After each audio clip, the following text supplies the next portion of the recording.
Bao Radio. Un corito no tan sano.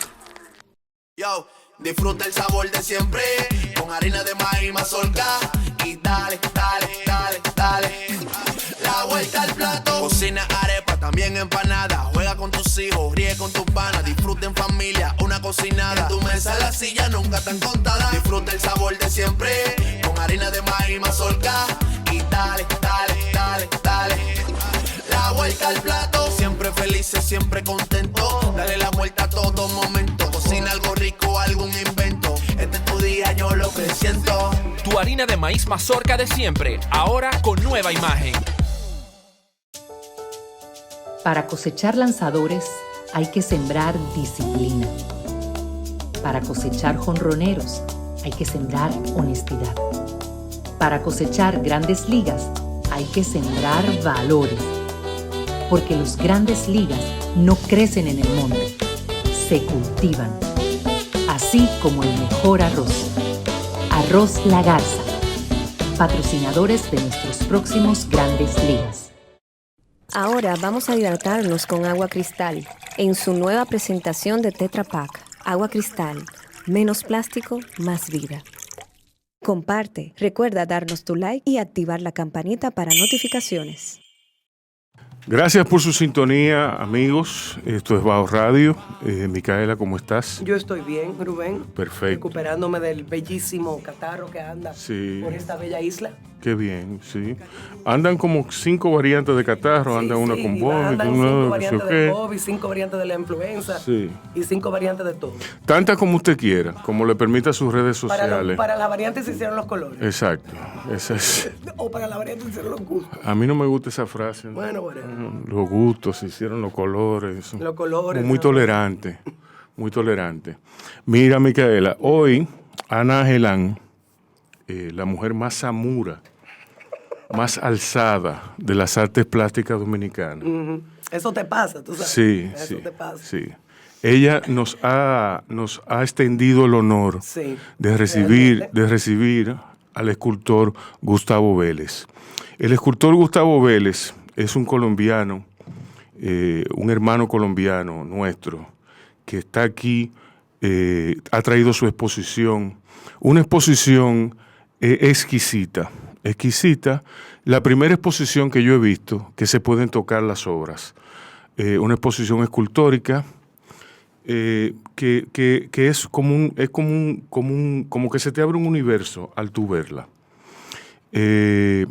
Yo, que reniego de los términos rebuscados que emplean los críticos literarios, los críticos, en este caso los críticos de arte,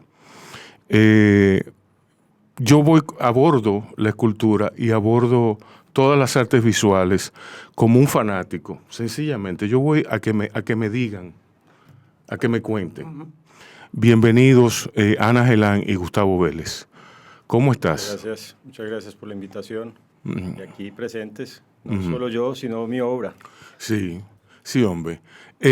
Háblame de tu infancia, porque al ver tu obra, uno se pregunta, ¿de dónde sale este tipo? O sea, ¿de dónde sale todo esto? Bueno, yo creo que es más esas ganas de crear que me surgen desde muy pequeño, desde niño, cuando estaba en mi pueblo, que es un pueblo cerca a Medellín. Se llama Fredonia. Mi padre tenía en este pequeño pueblo una ferretería y al lado de la ferretería también cerrajería. Y bueno, ahí desde pequeño empiezo a crear cosas que me surgían de la nada, porque eran inventos prácticamente por tener todas esas herramientas de mi padre que me motivaban, ¿cierto? Y a la vez, en la finca de mi abuelo, siempre me inquietaba porque había mucha arcilla. Eran tierras muy gredosas y siempre estaba ahí separando todas esas piedras que tenía la arcilla para volverla casi como una plastilina y empezar a crear mis primeras obras, digamos, porque era como una motivación muy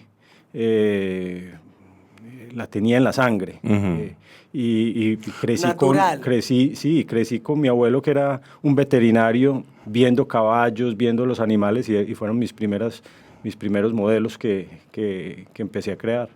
Es impresionante los cubos de grandes dimensiones. Cuando hablo de grandes dimensiones, hablo de piezas monumentales y hablo también de piezas más pequeñas, pero igualmente grandes en proporción. Puedes hablar de toneladas. Sí, de toneladas. Exacto, porque hay piezas monumentales. Cuando me refiero a piezas monumentales, hablamos de todo el tamaño, de todas las proporciones, y hablamos ya de piezas más íntimas, que hay una diferencia abismal entre todos, y sin embargo hay una coherencia, preservan una coherencia visual, plástica, qué sé yo, cómo decirle. Hay curvas, sí, pero hay también cubos. Exacto, eso mismo te iba a decir. Sí. Hay curvas y hay cubos. ¿Tú eras un niño solitario? No, sabes que no, porque una familia muy grande, 2 hermanas mayores, pero tenía alrededor mucha gente que estaba metida en el mundo de las artes. En este pueblo había un gran artista, Rodrigo Arenas Betancourt, que fue uno de los artistas, digamos, en su momento íconos, no solamente en Colombia, sino en varias partes del mundo, más que todo en México también. Y fue un artista muy monumental, ya que hablabas de la monumentalidad.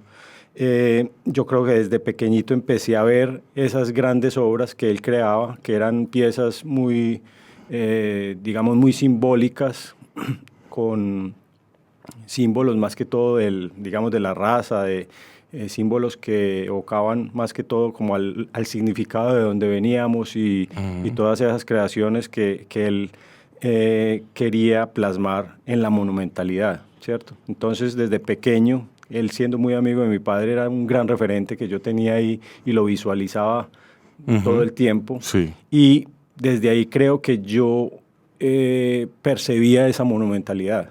Que desde pequeño, por más piezas pequeñas que hiciera, estaba tratando de que fueran simplemente modelos, pero proyectados a hacer obras de gran formato. Ok. Y entonces, pero ¿cómo tú llegaste? Porque yo vi en tu perfil, que Ana tuvo la gentileza de enviarme, yo vi que tú has estado efectivamente en todos los mercados mayores del mundo. Tú has sido una presencia constante, tanto en el aspecto monumental, es decir, que los gobiernos te tienen el ojo puesto como un abanderado de Colombia, pero también tú estás presente en las colecciones privadas, en las colecciones de museos más importantes del mundo. ¿Cómo tú llegaste a Italia y cómo fue que financiaste todo eso? Bueno, ¿Tu papá era rico? Para nada, para nada. Corea, ¿no? Primero salgo de Colombia a Italia, sí. Pero bueno, no, de rico nada, todo con muchos esfuerzos. Esas ganas de salir adelante, de crear todo el tiempo. De hecho, faltándome 2 años para terminar mi colegio, tomo la decisión de irme a Medellín, a la ciudad, pero era con ese motivo de buscar algo donde estudiar artes plásticas. Entonces, los 2 últimos años de colegio me dedico mitad del tiempo a terminarlos y la otra mitad a estudiar en el Instituto de Bellas Artes de Medellín. ¿Qué edad tú tenías? ¿Unos 15 años? Salí de mi pueblo de 13 años. ¿De 13 años? 13 años, sí. A estudiar artes plásticas y terminar mi bachillerato, ¿no? Cuando tú hablas de artes plásticas, hablamos de todo el espectro de artes plásticas, sí, ¿verdad? Okay. Realmente empecé a estudiar dibujo artístico. Hice 4 semestres de dibujo artístico y 4 de escultura en mis inicios, que ya terminando el bachillerato es a donde tomo la decisión de viajar a Italia con mis primeros ahorros, con todo, con muchos esfuerzos. ¿Y tú no bebías? Con el gran apoyo de mis padres. ¿Tú no bebías? No, nada, muy juicioso en ese aspecto. Sí, entonces, pues la pasaba era creando todo el tiempo, creando, interactuando con el mundo de la escultura más que todo. Pero sabía que tenía unas bases que tenía que fortalecer y estaba ahí el dibujo artístico, la historia y todo, que fue donde tomo la decisión tengo que viajar a la cuna del Renacimiento como sea. Sí. O sea, y tuve el gran apoyo de mis padres. Pero ni un traguito, ni un traguito. No, sí, había el traguito, ok, ya, claro, okay, no era sí. pues que... Claro, sí. Pero Sí. Terminando el bachillerato, viajo a Italia, Ujú. llego por primera vez a Florencia, donde llego a estudiar Historia del Arte. Ujú. Historia del Arte y dibujo artístico, donde en el primer año conozco un profesor de escultura que me empieza a motivar mucho porque sabía que vio que tenía yo ya algunas bases en la escultura, como digamos soldar, pulir, el manejo de las máquinas, de las pulidoras, y me motiva fuertemente a que explore otros materiales, porque estando en Colombia ya había trabajado el bronce, había trabajado la terracota, y aquí en Florencia él me dice, existe un pueblito cerca de acá que se llama Pietrasanta, que es a donde debes de ir a conocer y a explorar sobre el mármol. Que es como la cuna de grandes escultores en Firenze. Sí, Pietrasanta es, digamos, la cuna de la escultura en el mundo. Fue por donde pasaron los grandes del Renacimiento, como Bernini, Miguel Ángel. Era la sede de ellos. Después de sacar los bloques de mármol de las cavas de Carrara, era el sitio obligado donde le quitaban el peso al mármol. Y desde ese entonces Pietrasanta es llamada la cuna de la escultura a nivel mundial, porque tiene el mármol y porque pasaron por ahí estos grandes artistas del Renacimiento, y siguió como esa herencia hasta el momento, que siguen llegando artistas de todo el mundo a explorar lo que es la técnica de la talla sobre el mármol. Y ahí es a donde estoy yo ya. Después de que salgo de Florencia, empiezo a explorar el tema del mármol, me enamoro de este pueblo y ya llevo 26 años allá, viviendo gran parte del tiempo, y es a donde tengo mi estudio, tengo mi taller, donde produzco las obras que en este momento están por el mundo. Sí. Wow, pero transportar esas obras debe ser, es una pela. No, yo no me imagino. Eso es una cosa.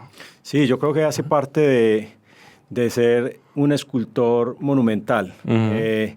Digamos, ese reto constante de enfrentarse a esa logística que es bastante empeñativa, de mover las piezas, y más cuando se habla de mármol, estamos hablando de toneladas.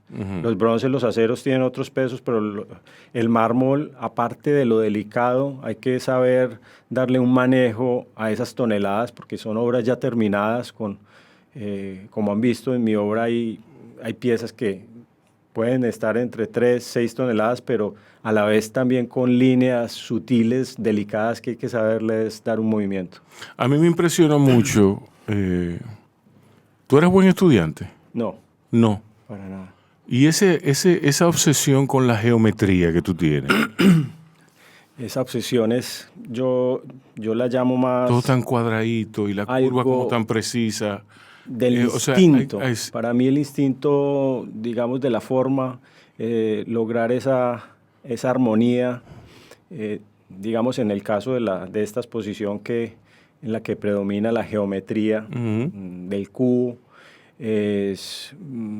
yo la tengo ahí como digamos, en la sangre, que brota de una manera geométrica, muy intuitiva, que la forma tiene que caminar y armonizar dentro de cada pieza. Pero espérate, ¿tú no mides? Claro, mido. Y el hecho de que no estudie es que es la exploración de mi propia obra, esa búsqueda de la armonía, donde me encuentro con esa medida precisa. ¿Cómo tú llegas a esa abstracción? ¿Qué te inspira? Sí. Bueno, el llegar a esa abstracción ya es un tema largo, porque pues siendo muy figurativo, empiezo a abstraer la figura, a abstraerla de alguna manera. Existe en esa búsqueda existe la geometría de alguna manera. El canon humano tiene toda una precisión, y cuando empiezo a dejar el tema de los caballos, la figura humana, es cuando empiezo a degradar la figura, volviéndola de alguna manera muy coherente con lo que es el espacio, involucrar el espacio con una escultura es volverlo armónico. Ese es como un cometido mío, de que cada una de mis piezas, cuando llegue a un espacio donde no existía nada, armonice dentro de ese mismo espacio, porque las líneas tienen que tener toda una forma de, digamos, de lenguaje en el cual cada una de esas piezas tiene que tener una lectura para el que la esté viendo, ¿ya? Ok. La geometría, los cubos, digamos, los cubos tuyos, me recuerdan, yo tengo una memoria muy fotográfica y muy literaria. ¿Tú me entiendes? Porque son es de donde yo bebo, de donde me alimento. Me acuerdan un cuento de un escritor que se llamaba Algernon Blackwood, de ese grupo que escribían sobre los mitos de Cthulhu, H.P. Lovecraft, Ambrose Bierce. No sé si los has leído. Bueno, él decía que en un cuento que él tiene que se llama Los perros de Tíndalos, él decía que lo malo entra al mundo a través de los ángulos y que lo bueno entra a través de las curvas. A mí eso fue un punto de partida, fue como el trampolín desde el cual yo inicié mi viaje con Gustavo Vélez, ya que se convirtiera en otra cosa, que yo me obsesionara, por ejemplo, por las figuras de bronce, los cubos de bronce. A mí me encantaron porque tienen de un lado la superficie plana, del otro lado la superficie rugosa, y en el medio, invariablemente, todos tienen un espacio que parece una vagina. Sí, son vacíos, de alguna manera sensuales. Sí. Que ahí en cada una de ellas está la figura, y más que todo la figura femenina. Uh-huh. Yo creo que la sensualidad dentro de cada una de mis piezas es importante, como les decía ahorita, esa intervención en el espacio tiene que tener una alegría, uh-huh, una alegría de la sensualidad. Sí. ¿No? Ese vacío que hay dentro de... Háblame de la erótica de Gustavo Vélez. Sí, mira que las líneas, yo cuando pienso en que la línea camine, uh-huh, sí, es porque está llena de sensualidad, sí, y que visualmente tiene que, digamos, entre comillas, excitar, dar un mensaje de emociones, uh-huh, ¿cierto? Entonces, sí, en muchos de mis modelos, cuando estoy trabajando modelos a partir de un simple boceto o un modelado simple para visualizar algo, no existe esa emoción. Exacto. Esa emoción que es, la emoción es sensualidad. Uh-huh. Es un significado que si esa línea y esas líneas cóncavas, esas superficies cóncavas, convexas, uh-huh, no, digamos, no interactúan entre ellas, esas piezas salen de ese mundo de mis bocetos, porque tengo que llegar a ello. ¿Cierto? Exacto. Es pero, ¿cómo es tu dinámica de trabajo? Porque tú has mencionado el boceto. ¿Cuál es tu bocetas, dibujas? Sí, ¿Cómo tú llegas a la escultura, a la selección de materiales? ¿Eso es previo a mientras haces el boceto? ¿Cómo lo haces? Es muy cierto. Digamos, hay un estudio previo de dibujos, de simplemente bocetos, de rayones, uh-huh, que en algún momento los perfecciono porque estoy llegando ya aproximando a algo que me está gustando y lo concreto, uh-huh, en el papel. Luego paso ya a la tridimensionalidad, hacer un modelo, sea pequeño, en plastilina, en yeso, en icopor, uh-huh, para ya lograr en cada una de esas piezas que voy a pasar a otra escala, lograr la armonía total de cada una. O sea, casi que tengo unas fases en las que, sí, uh-huh, en que yo apruebo esta pieza, uh-huh, tal vez pueda funcionar en X material, en acero, bronce, sí, en mármol. En algunos casos me equivoco porque después de verlas, uh-huh, terminadas, digo, esta de pronto funcionaba en acero espejo porque digamos, esa transparencia o ese reflejo que da el espejo, el acero, es como un valor agregado para la obra. O por lo contrario, cuando está en el mármol, esa parte rústica del material, la parte, digamos, natural de la montaña, que en algunos casos se las dejo, fragmentos de la naturaleza, que son juegos que trato de hacer con las superficies que trabajo lisas, es porque hay un juego entre ellas, ¿cierto? Sí. Y toda esa discusión está en el papel antes de, ¿ya? Ajá. Sí. Y entonces, ¿cómo tú abordas ya la pieza material? Bueno, pues ahí es la técnica, entrar en el tema del trabajo de cada una de ellas. El modelado, cuando va para un bronce, ya están los procesos de los moldes, de los vaciados. De hecho, cuando ya las piezas están fundidas, se puede también trabajar, se puede agregar o quitar o modificar de alguna manera.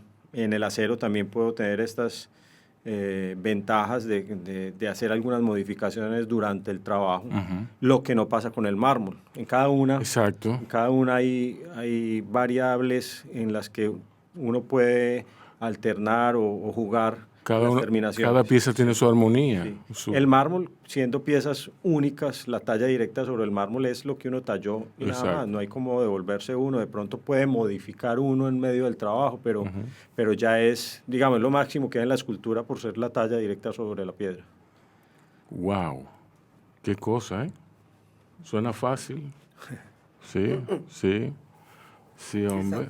Sí, no. Me imagino que esto era lo que estaba hablando, Gustavo, dejarle esas ranuras. Sí, esos fragmentos, digamos, de la naturaleza. Tú vas hablando y yo voy buscando, no es que no te estoy poniendo atención, es que yo estoy ilustrándome con los ojos. Claro, esos son fragmentos que de hecho lo busco mucho en bloques. Cuando estoy en las cavas de mármol, trato de encontrar bloques, primero que todo, que sean muy puros, porque hay que conocer también los diferentes tipos de mármoles, que hay mármoles que aparentemente son muy, muy bonitos, pero están llenos de fracturas, dependiendo de qué parte de la cava hayan salido, pero a veces también me aprovecho de esos fragmentos que son, digamos, esculpidos por la naturaleza, que son grietas que se han creado por millones de años, que ha entrado el agua, ha entrado el fango, y han corroído de alguna manera ese blanco,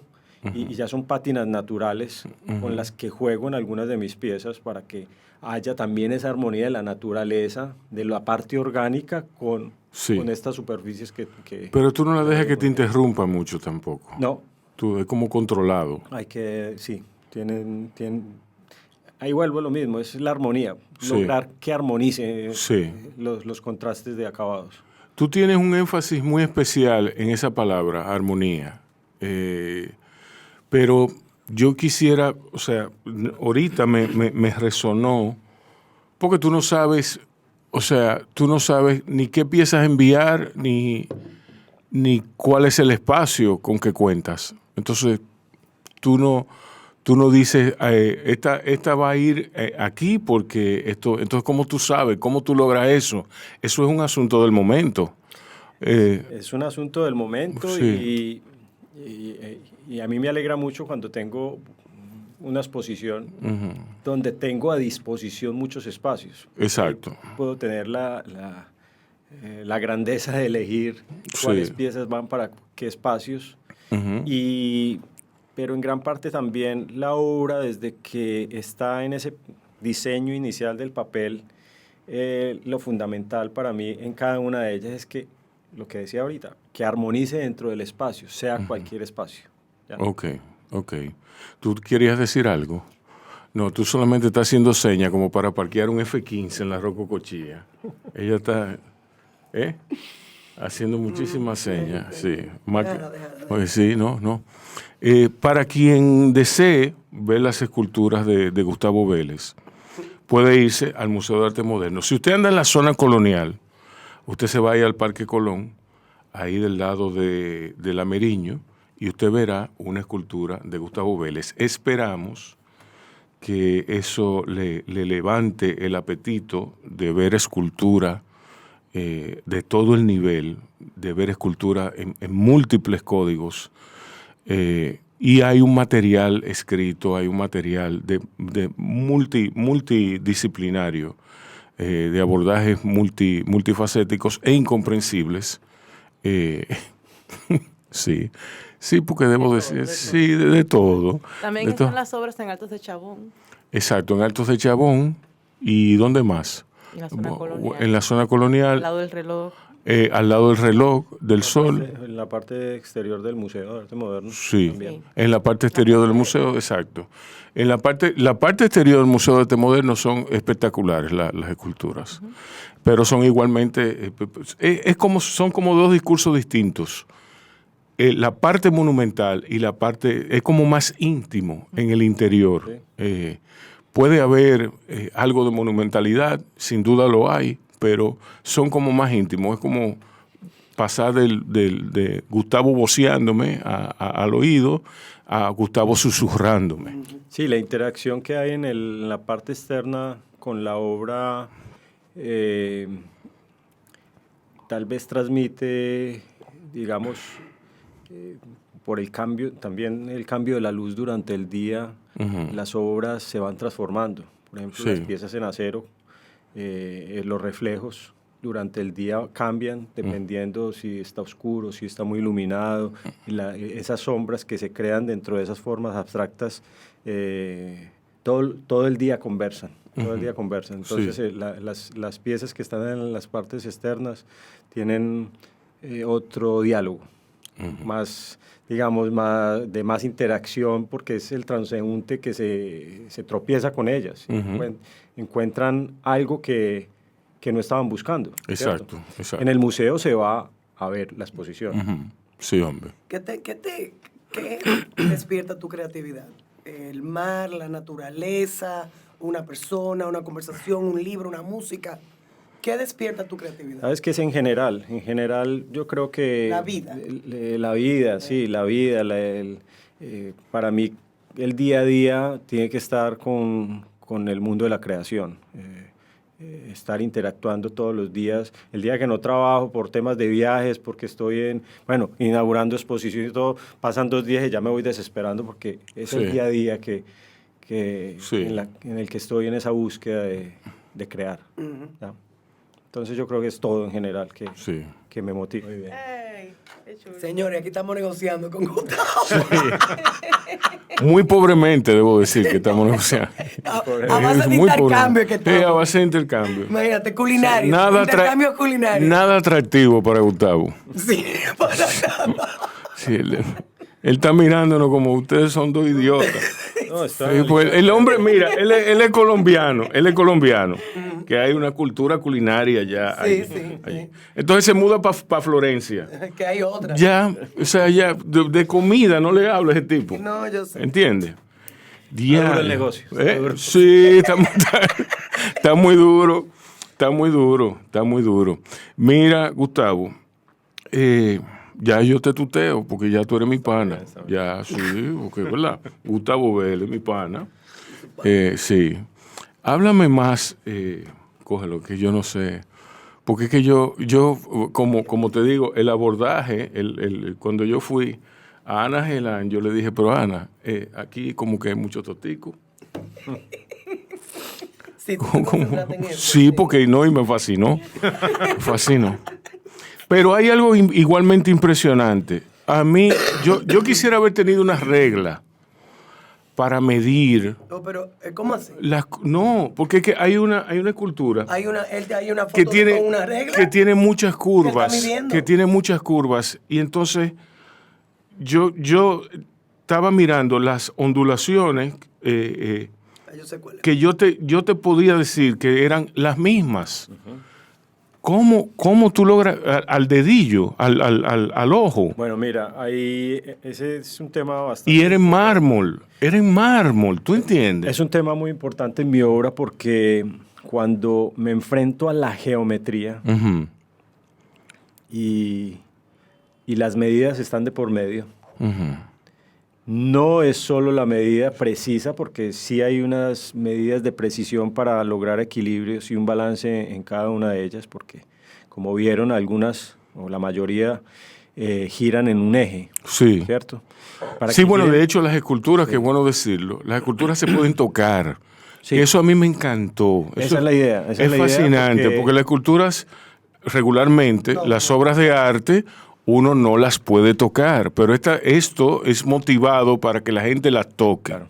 Entonces, el hecho de que ellas giren en su eje deben de tener un balance más que todo en el mármol, porque si los pesos están desequilibrados, puede sufrir el mismo mármol por su peso. Sí. En el caso de algunas de las piezas que tenemos, aquí en el centro histórico o en Altos de Chabón, son piezas de más de 3 toneladas cada una, que sí hay un peso fuerte para un lateral, de un lado de ellas, va a forzar el material de modo que en el tiempo pueda reventarse, ¿cierto?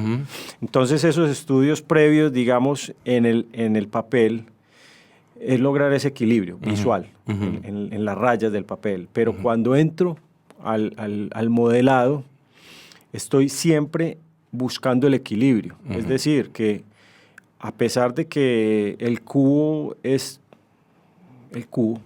simétrico, tengo que darle todo un eje principal, Exacto. que es el que lo va a mantener, sea, digamos, visualmente ese equilibrio como su mismo peso, ¿cierto? Entonces esas medidas se van convirtiendo en que no es solamente medidas, sino esa misma intuición de equilibrar los pesos en medio del modelado. Oye, esa vaina. Quitar por un lado, balancear de manera tan grande que yo cuando termino una de las piezas, porque pues hago el primer modelo en un material sencillo como la plastilina o el yeso, las obras se tienen que tener solas, sin eje. O sea, el cubo como tal se tiene que mantener en pie. Se tiene que mantener en pie solo. Solo. Cuando ya están Yo los me imagino pesos, que tú te vas, te internas. Tú, ¿verdad? Tú te vas para un hospital. Interno y a veces no duermo porque sí. pienso realmente en que la pieza tiene que... De hecho, esas 3, 4, 5 toneladas, si no se paran en ese triángulo central sola, no me funciona. Tengo que entrar a intervenirla de nuevo. Sí, porque si no, tú tuvieras que poner cable, se daña el montaje. Sí, o quedaría también con un mentalmente mal, digamos, porque... y entonces tú te pones mal. Me pongo mal. Sí. Muy mal, porque esa es parte de la armonía, que funcione el equilibrio. Ok, ya voy entendiendo. Ya ahora sí, ahora sí. ¿Tú eres casado? Sí. Ah, bueno, sí. Eso también lo entiendo. Sí. Sí. ¿Hijos? No. Si no, ella es su psiquiatra. La mujer es su Sí. Es así que opera. Así que funciona la mente creativa. Sí, hombre. Un manejo. Sí, un manejo como... ¿Tú querías decir algo? Porque yo te veo como que tiene ganas, pero no interviene.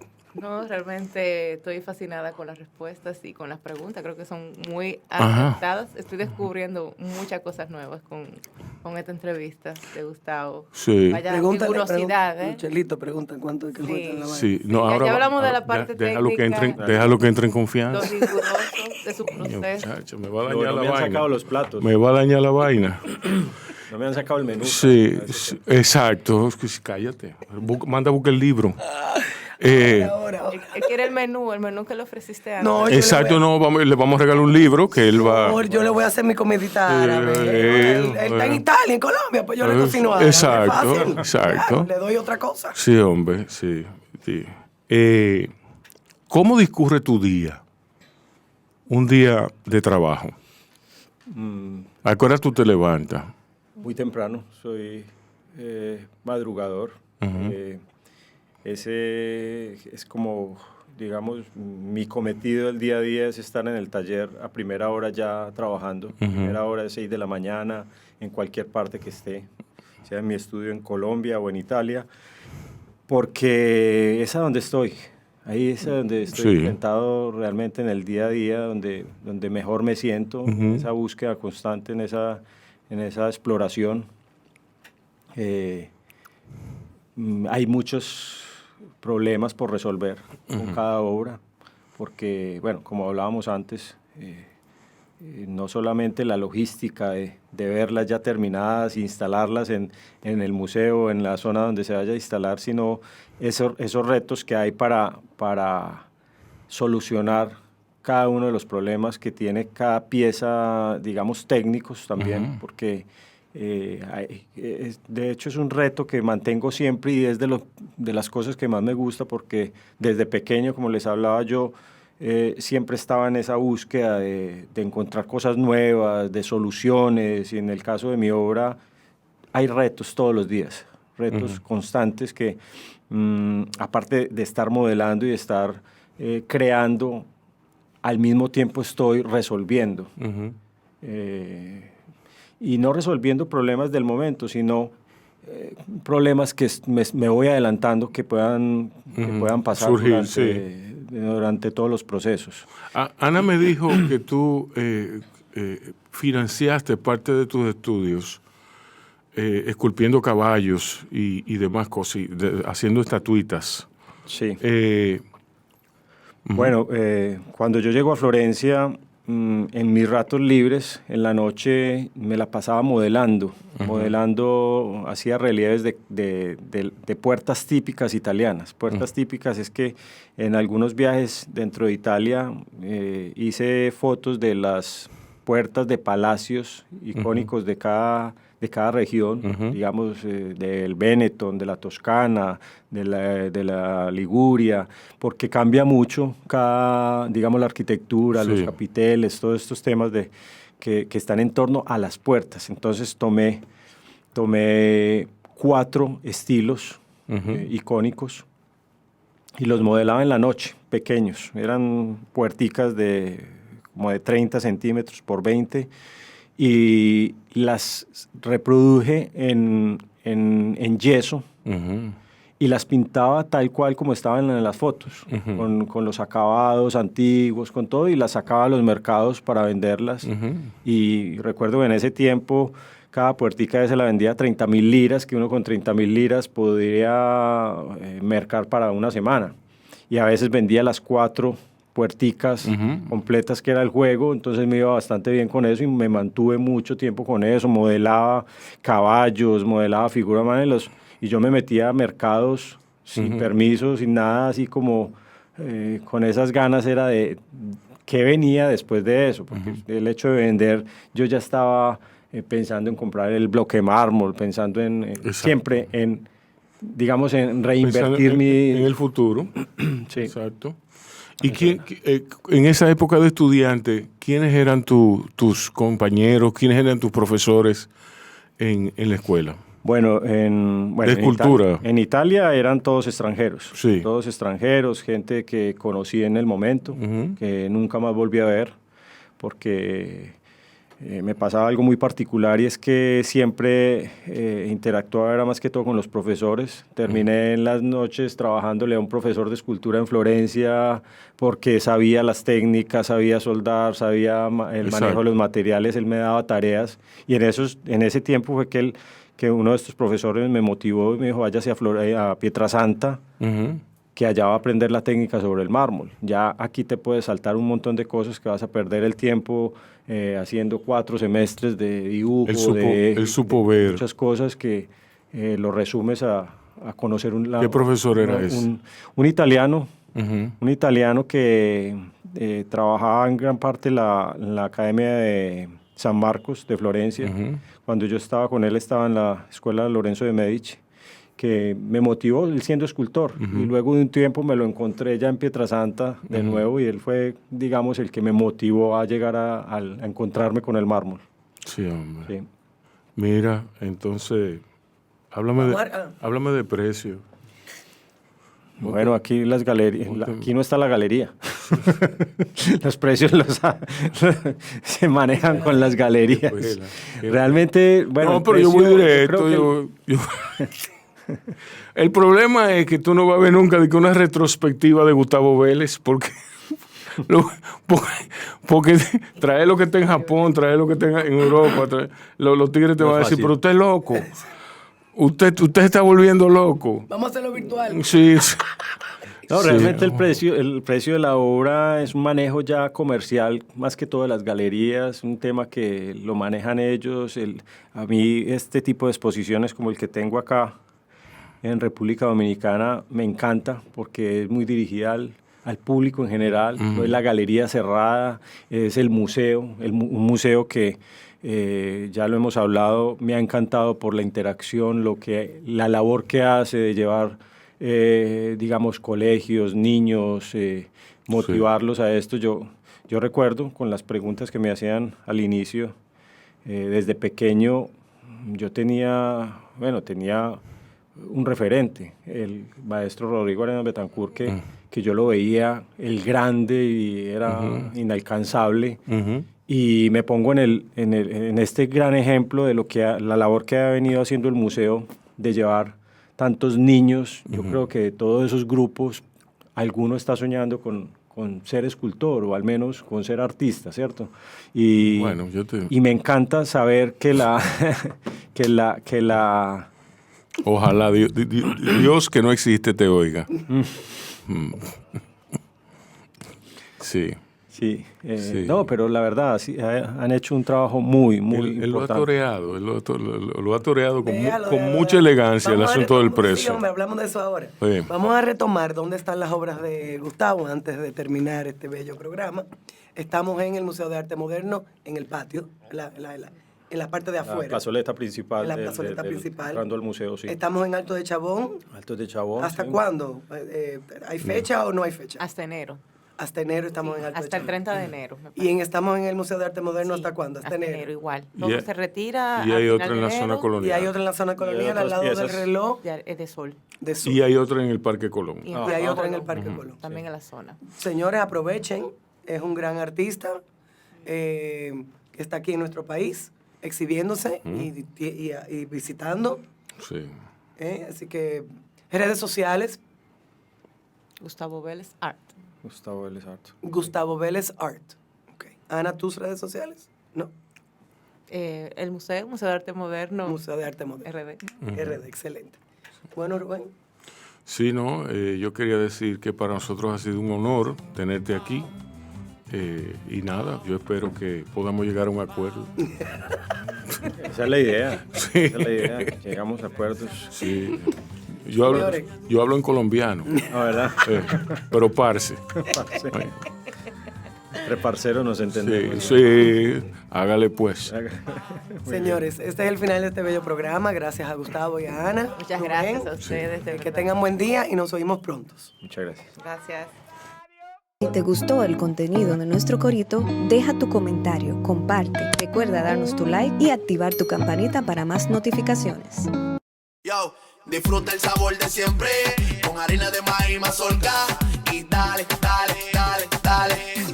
La vuelta al plato, cocina arepa, también empanada. Juega con tus hijos, ríe con tus panas, disfruta en familia, una cocinada. En tu mesa la silla nunca tan contada. Disfruta el sabor de siempre, con harina de maíz mazorca y dale, dale, dale, dale. La vuelta al plato, siempre felices, siempre contento. Dale la vuelta a todo momento. Cocina algo rico, algún invento. Este es tu día, yo lo presiento. Tu harina de maíz mazorca de siempre, ahora con nueva imagen. Para cosechar lanzadores hay que sembrar disciplina. Para cosechar jonroneros hay que sembrar honestidad. Para cosechar grandes ligas hay que sembrar valores. Porque los grandes ligas no crecen en el monte, se cultivan. Así como el mejor arroz. Arroz La Garza. Patrocinadores de nuestros próximos grandes ligas. Ahora vamos a hidratarnos con agua cristal en su nueva presentación de Tetra Pak. Agua cristal, menos plástico, más vida. Comparte, recuerda darnos tu like y activar la campanita para notificaciones.